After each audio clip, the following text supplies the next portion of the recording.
What is your greatest fear? For Credence Walker, age 13, it isn't the curse that has killed her family or the monster stalking her at night. It's being alone.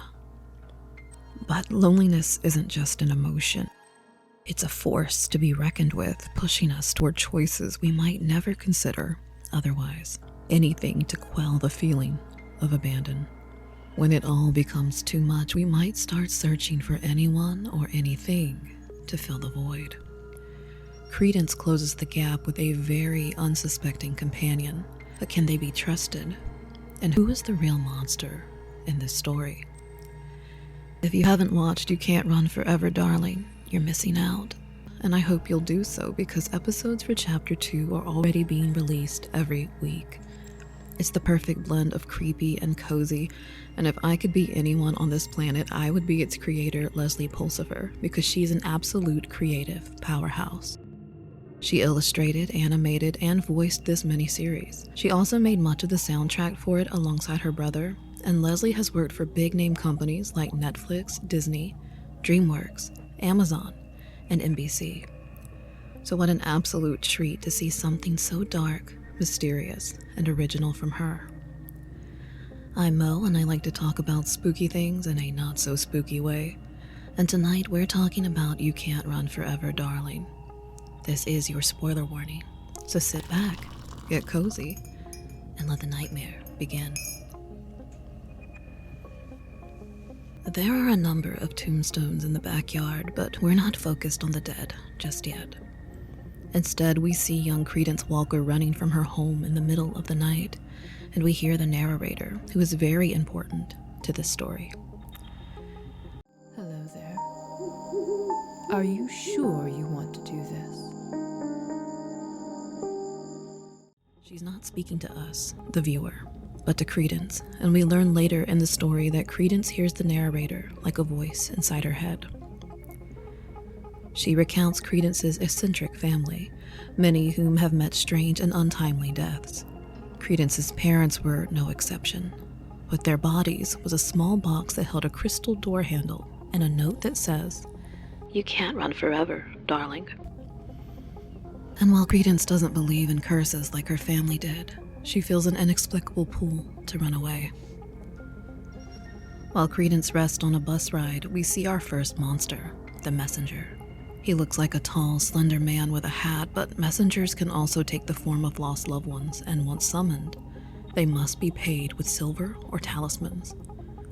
They always find their targets, and you must never look them in the eyes. The messenger hovers over Credence while she sleeps, but doesn't harm her. Then, he disappears. The next scene has my favorite monster of the series, Tchaikovsky's dancer, which is this eerie, horse-like creature that's said to be the collected souls of ballerinas who have danced the Tchaikovsky's forbidden ballet. Credence runs from the beast, and when it approaches her, she holds her breath to avoid its detection. It leaves, she runs away, and the messenger follows her to the motel room 303.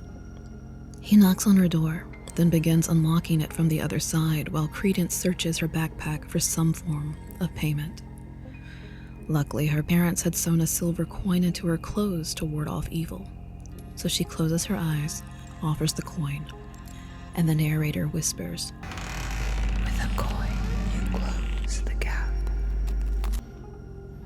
We see the messenger's hand take the coin, and when Credence opens her eyes, she sees the letter left behind and addressed to Madeline, her mother. The narrator tells her now that Madeline is gone, her troubles have passed to Credence.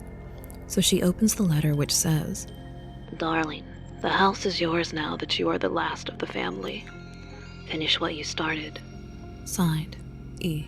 Credence doesn't know who E is, but the handwriting looks familiar to the note found with her parents. And I wonder if that note was also delivered by a messenger, and perhaps her parents couldn't pay. Within the letter is a photo of the house and an address, 303 Frontier Lane in Midland, which coincidentally is the same town Credence is currently in. But like the narrator asks, are there ever really any coincidences? Credence was compelled to run away, to come to Midland, and now it seems to enter this house. The house feels protected, or maybe watched. And after Credence opens the door, we get a cute Polaroid of her and her cousin Wade. Her time with Wade on the Walker family farm is her happiest memory, which really says a lot about how isolated her life has been up to this point. She cherishes Wade to the point of wearing his hoodie and keeping his CD player, her taste in music thanks to him. But back to the house, it's mostly empty except for long, jagged claw marks down the walls and messages on the wallpaper, warning Credence not to open the door. However, the narrator not only calls the warnings echoes of the past, but also erases them from the walls before Credence can see them, who instead happens to see another note from E that says, "I'm sorry, darling." Credence turns when she hears a door creak open and finds photos of her parents and other family members. She knows her father's side of the family, the Walkers, but these photos are of her mother's side, the Talmadges. Their family crest a beetle, a door beetle specifically. And this family tree is quite interesting because it shows the branches of the Talmadge tree wrapped around Madeline's neck and arms as if she's trapped, while the branches of the Walker tree rest slightly on the shoulders of Jonah, Credence's father. It's viewing this picture that we learn that E was Eleanor, Credence's grandmother. The narrator tells Credence she knows she misses her family, but maybe this house could tell her who they were. She tries to lead Credence to the basement, but another voice seems to overpower the suggestion, leading her to the attic instead. Upstairs is Madeline's childhood bedroom. There's a few interesting objects like a stuffed doll that looks like a demon with horns and its arm ripped off, a drawing of the house with the word world written above it. Then some of the drawings on the walls depicting Madeline as a child who has befriended a prisoner inside of a coffin. A questionnaire asking what the duties of a good warden are, to which young Madeline wrote, "A good warden needs to stay inside forever." Underneath is a drawing of her beside a window, and she's crying. Another note shows that she misses the outside and that her mother said the prisoner was a liar and not her friend at all. There's also a drawing titled The Founding that appears to be a cluster of trees with different family crests etched onto them. On the bed is another letter from Eleanor to Madeline. It's blank at first, but then the message appears. "Darling Madeline, complete the ritual, become the warden. Keep the door closed." Suddenly, a crest beneath the bed begins to glow, and Credence feels unsettled. She reaches for the silver coin in her pocket meant to ward off evil, but remembers she used it to pay the messenger. And the narrator suggests that Eleanor knew she had already spent it, implying that she sent the messenger to deliver the letter and collect the coin, removing the one piece of protection Credence had. A sleeping spell is invoked and Credence collapses, the sinister voice from before whispering, "Welcome home, darling." We then see Eleanor standing over a young Madeline, the distorted voice of Eleanor saying she's so happy Madeline is home. But then Madeline is replaced with Credence, who says, "My name is Credence." This causes Eleanor's eyes to glow red, calling Credence selfish as black ooze spills from her mouth. The words, "You abandoned us, finish what you started, and become the warden," repeating while the ooze wraps itself around her. The room is black, and then we hear another woman's voice calling out for Credence. I think it's her mother, however, I'm not certain, but I know the next voice all too well by now. Credence, wake up. She's coming. You need to get to the basement. Credence wakes and the bed has transformed into a coffin with unraveled chains, the Talmadge surname etched onto its side. Eleanor's voice returns, telling the narrator to stay out of it, and Credence puts her earbuds in, drowns them both out, and runs. The monstrous version of Eleanor chases after her, and as Credence leaps over the staircase, we see another reminder not to open the door. Only this one is on the front door, and I wonder if this was a reminder to Madeline in the past. A reminder that she could never leave the Talmadge home. Credence runs to the basement and falls down the stairwell, Eleanor now trapped on the other side of the basement door. At the bottom of the stairs is the final door, the one marked 303, the door with no handle. Credence places the crystal handle into the door, unlocking it and releasing some kind of magic that causes the glyphs on the walls to glow. The narrator then tells Credence that her family has always been liars, and depending on how you choose to take this into consideration of what she says next, you could insinuate that the Walkers and Talmadges weren't the brave hunters and noble wardens they claimed to be. They weren't actually cursed for keeping the world safe from monsters, but for another reason. She tells us that there are two sides to every story, and we learn that the narrator is none other than the monster on the other side of the door. She says she was there for the beginning, and we see a flashback of a hunter with a glowing red eye shoot at her as she's being carried away by one of the Tchaikovsky's dancers. There's more symbolism of other monsters being destroyed until only the narrator remains. The eyes of the hunters now streams of blood that encase her, forming her coffin. Behind her in this background of red are bits of text like "Who will you believe?" "Murderers and liars," and "With a coin, you close the gap." All of this on top of Credence searching for the silver coin earlier to ward off evil, to ward off her grandmother. And I can't help but wonder which side is truly the evil one.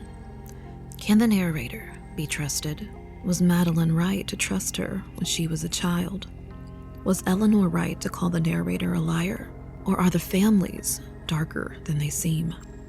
The narrator says she chose Credence to come here, and now she must choose: become the warden, trapping them both, or set the narrator free. Free her and she'll let Credence go, and there will be no more voices in her head. But as I said in the beginning, Credence is lonely, and now she believes in the curse. While the monster version of Eleanor scratches at the door, daring to break in, Credence makes a deal.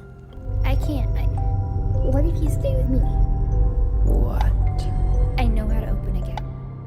Stay with me and help me break the curse, and I'll set you free. You don't know what you're asking. You'll be free, and I will be alone. We both get what we want. Cut me a deal. All right. It's a deal. They make a blood oath, opening the gap, and a beam of light shines from the house, killing Eleanor. There are signs that the Talmadge family line has either been corrupted or ended now that the pact has been made, and we see a teacup and a marking on the wall crack along the Talmadge symbol and what appears to be members of the Hunter organization. We also see that 4 families in total are central to this story. We have the Talmadges, the Walkers, and 2 other families.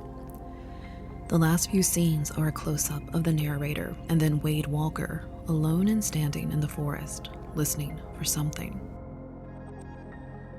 He calls out to Credence, having potentially heard her voice in the audio.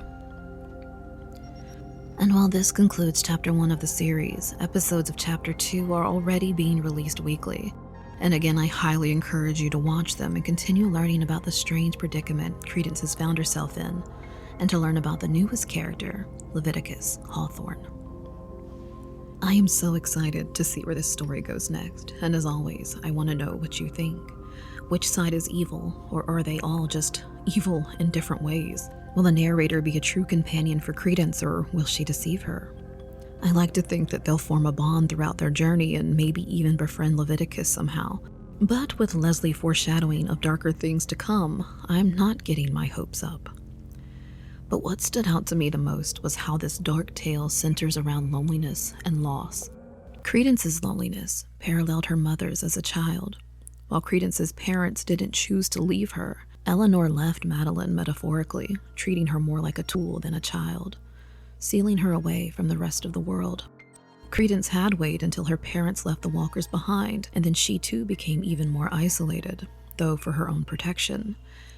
And though we don't know much of Wade's story yet, the family photo indicates that his parents have died as well, leaving him behind, now without Credence. Then there's Leviticus. We don't know much about him yet in Chapter 1, but without giving too much away from the Chapter 2 episodes I've seen so far, there could be this loss of parental love in place of duty and responsibility to the hunters and their cause. And lastly, there's the narrator. Both Credence and Madeline befriended her as children, and she seems like another likely candidate in the Lonely Hearts Club. Her fellow monsters killed by the hunters, she was left alone and sealed away since Madeline was a child, maybe even longer depending on how far back her flashback of her capture was. Now, this is speculation, but if the Talmadges captured the narrator long ago and sealed her away with their blood, maybe this somehow evokes her powers, allowing the Talmadges to use them. In this case, the Talmadges could use the power of sleep. Each family could hold a monster captive using their powers and calling them blessings, but evoking the magic over time causes the hunters to become mad, and maybe even to become like Eleanor. I'm still not certain if Eleanor was a previous warden or corrupted by the magic, but either way, something transformed her, and I'm curious to see how that happens and why. So where will this story go from here? And will the characters ever find a place they truly belong? Only time will tell, darlings. Thank you so much for watching. Here's another one of my videos. And as always, may your nightmares be strangely cozy.